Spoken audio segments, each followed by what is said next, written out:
Step by step, oh baby. Good luck.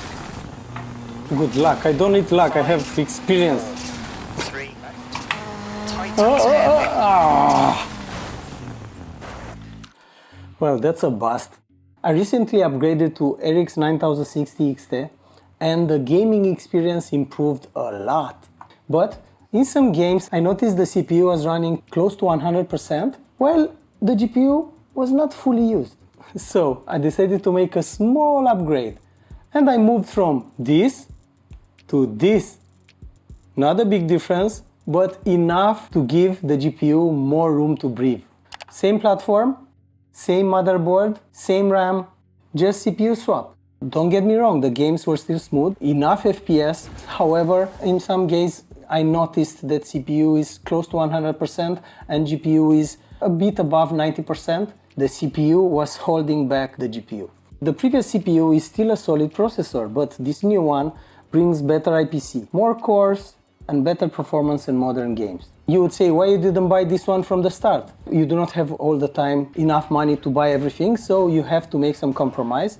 The CPU was probably a bit of compromise, but was more than enough for the GPU that I bought previously. So, instead of talking too much, let's look at real differences.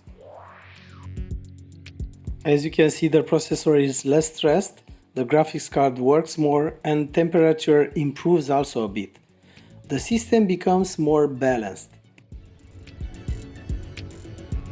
Also here we can see the processor works less, the graphics card a bit more, and while temperature stays the same, memory use drops a lot, which shows better efficiency.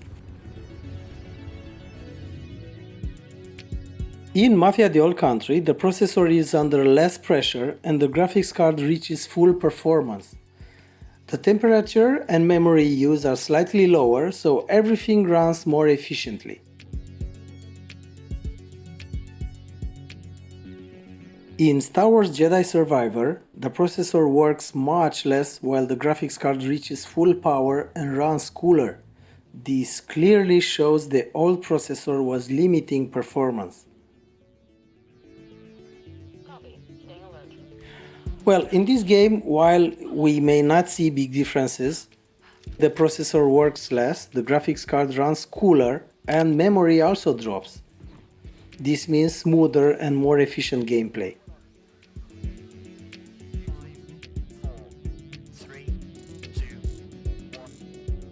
In EA Sports WRC, the processor works less, the graphics card works more, and the temperature goes down a bit. Memory use is also lower, so the system runs smoother.